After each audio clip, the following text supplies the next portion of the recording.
소속사와 분쟁을 시작하며 이탈했던 피프티의 3인과 복귀한 키나의 운명이 정반대로 향하고 있습니다. 키나는 피프티로서의 영광을 누릴 예정이지만 복귀하지 않고 그대로 전속 계약이 해지된 3인방은 그 영광을 바라만 봐야 할 상황에 놓였습니다. 불과 한 달 전까지만 해도 그토록 정산을 외쳤던 이들이었지만 소속사 복귀를 선택한 키나와 3인방의 신세는 확연히 달라졌습니다. 피프티 사태로 알려진 피프티와 어트랙트의 갈등이 알려진 지 벌써 5개월이 지났습니다. 카나가 소속사 복귀를 결정하면서 그룹에는 분열이 일어났는데요. 3인방은 소속사로부터 전속계약 해지 통보를 받았고 소속사로 복귀한 키나는 피프티로서 활동하며 큐피드로 이뤄낸 성과에 대한 보상을 받습니다.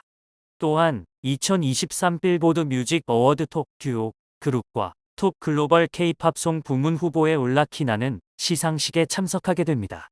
게다가 피프티가 실적이 흑자 전환되면서 수천만 원 규모의 첫 정산도 받습니다.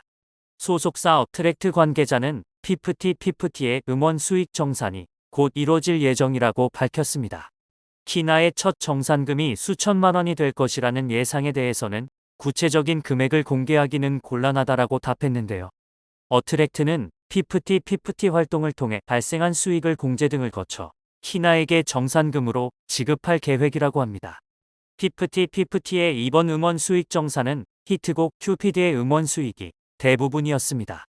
큐피드는 2023년 3월 20일자 빌보드 버블링 언더 핫100 차트에서 데뷔 이후 123일 만에 12위로 처음 진입한 이후 곧바로 빌보드 핫100 차트에 진입, 17위까지 오르고 K-팝 역대 최장 기간 차트인을 경신하면서 중소돌의 기적이라는 타이틀을 얻어냈습니다.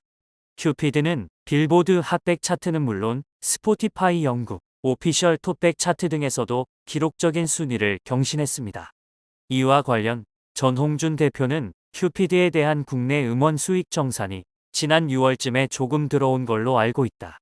스포티파이, 아이튠즈 등 해외 차트에서 발생한 음원 수익의 경우 정산까지 4개월에서 9개월 정도까지 걸린다. 그리고 큐피드는 2월 말에 발매가 됐는데 8월에서 9월쯤에 정산이 되는 걸로 알고 있다라고 설명하기도 했는데요. 하지만 큐피드의 세계적인 히트로 발생한 음원 수익 이외에도 추가적으로 발생할 수 있었던 광고 수익 등이 피프티 멤버들과 어트랙트 간 전속계약 소송 여파로 모든 일정이 올스톱되면서 결과적으로 더 많은 수익을 낼 수는 없었습니다. 음원을 제외한 광고, 출연료 등 활동 수익이 전무한 상황에서 음원 수익만으로 데뷔 2년 만에 흑자 전환됐다는 것은 주목할 만한데요. 관계자는 이번 정산의 경우 홀로 어트랙트에 복귀한 키나만 정산을 받게 될 것이라고 귀띔하고 11월 말께 정산이 지급될 것이라고 답했습니다.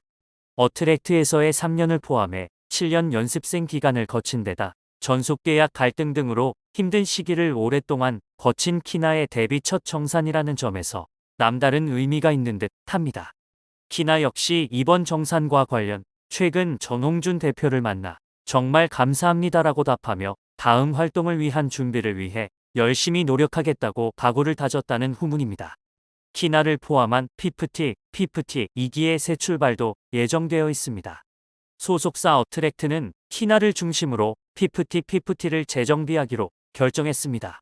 피프티 2기도 그룹의 오리지널리티를 지키는 4인조 체제를 유지할 예정입니다. 키나는 그 중심에서 새 멤버들과 피프티를 구성해 큐피드의 영광을 이어가고자 합니다. 키나가 피프티로서의 영광을 누리는 반면 3인방은 부러움의 눈빛으로 바라만 봐야 하는 입장입니다. 한 배를 타고 있었던 피프티였지만 키나가 소속사 복귀를 결정하면서 신세는 극과 극으로 치닫고 있습니다. 그런 와중에 더기버스를 향한 의혹은 계속 이어지고 있는데요. 더기버스 3인방 측 인물이라는 의혹이 제기되었던 조라는 인물에 대해서도 네티즌들에 의해 어느 정도 밝혀졌습니다. 그 정체가 핀란드에 살고 있는 38세 한인 여성이라는 주장이 제기된 것인데요. 우선 이 인물의 이름에는 조가 들어갑니다. 그리고 프리랜서 번역 일을 하면서 PR 광고업자도 겸하고 있는 것으로 알려졌습니다. 이 인물은 페이스북 피프티 팬클럽 계정에서 관리자로 지정된 인물이었는데요. 핀란드에 거주하고 있음에도 모스크바 한인회를 팔로우하고 있다는 것을 통해 안성일 아내와 관련이 있는 것이 아니냐라는 추측도 나왔습니다. 더기버스의 공동대표이자 안성일 대표의 아내인 권 씨는 모스크바에 있는 음악대학 출신으로 해당 인물과 나이도 비슷합니다. 또한 이 인물이 페이스북에 올린 그림과 조가 올린 그림을 비교해보면 같은 사람이 그렸다고 충분히 볼 수 있을 정도로 비슷한 기법의 그림을 확인할 수 있습니다. 이 모든 것이 우연이라고 보기에는 다소 어려운데요. 게다가 안성일 대표가 템퍼링을 시도할 수 있었던 이유 중 하나로 이 뒷배가 있었기 때문이라는 이야기도 함께 나오고 있습니다. 먼저 더기버스는 지난 2022년 5월 멜로스 스튜디오라는 곳과 파트너십을 체결했습니다. 이곳은 탈중앙화 웹 3.0 음악 및 메타버스 협업 플랫폼으로 음악 애호가와 크리에이터에게 서비스를 제공하는 곳으로 소개되었습니다. 더기버스는 어트랙트 입장에서는 피프티 멤버들을 키우는 외주 용역 업체이기는 하지만 자체적으로도 IP 사업을 하는 회사입니다. 때문에 음악으로 코인 사업을 하는 멜로스 스튜디오와 파트너십을 체결하는 것 자체는 문제가 없는 부분입니다. 그러나 문제는 2022년 10월 더기버스가 멜로스 스튜디오에 보낸 제안서의 내용이었는데요. 더기버스에서 피프티의 음원과 관련된 내용을 멜로스 스튜디오 측에 제안을 했습니다. 이 점이 문제가 되는 이유는 더기버스는 어디까지나 외주 용역 업체입니다. 피프티와 관련된 것은 어트랙트가 주축이 되어야 하고 더기버스는 피프티 IP와 관련된 그 어떠한 권한도 없습니다. 그런데 피프티의 신곡을 담보로 NFT에 관한 제안을 멜로스 스튜디오에 보낸 것이 발견된 것인데요. 내용을 좀 더 살펴보면 피프티의 마스터 권리를 멜로스 유저에게 10% 나눠준다. 그리고 피프티는 모든 NFT 작품과 버전을 수집하는 특정 사용자에게 1년치 노래 로열티를 제공한다라고 되어 있습니다. 이때 더기버스가 제안한 곡은 피프티의 로그인이라는 곡이었다고 하는데요. 수익 창출하는 방법은 예를 들어 로그인이라는 곡에 한 소절로 1000개의 NFT를 발행할 수 있다고 합니다. 가격을 10만 원으로 책정한다면 1억 원의 수익이 발생할 수 있습니다. 이런 소절을 10개를 발행하면 10억 원에 달하는 매출이 창출되겠죠. 여기서 언급하는 NFT 모든 작품과 버전을 수집하는 특정 사용자에게 1년치 로열티를 제공한다는 것은 10개의 소절을 다 모아온 유저들에게 로열티를 제공한다는 의미라고 합니다. 그런데 이 모든 사안들을 이야기하면서 어트랙트는 단 한 번도 등장하지 않았습니다. 모든 IP 전권을 소유한 어트랙트와 상의 없이 그 어떠한 고지도 없이 더기버스에 독단적으로 이루어진 일이라는 점이 문제가 되는 것인데요.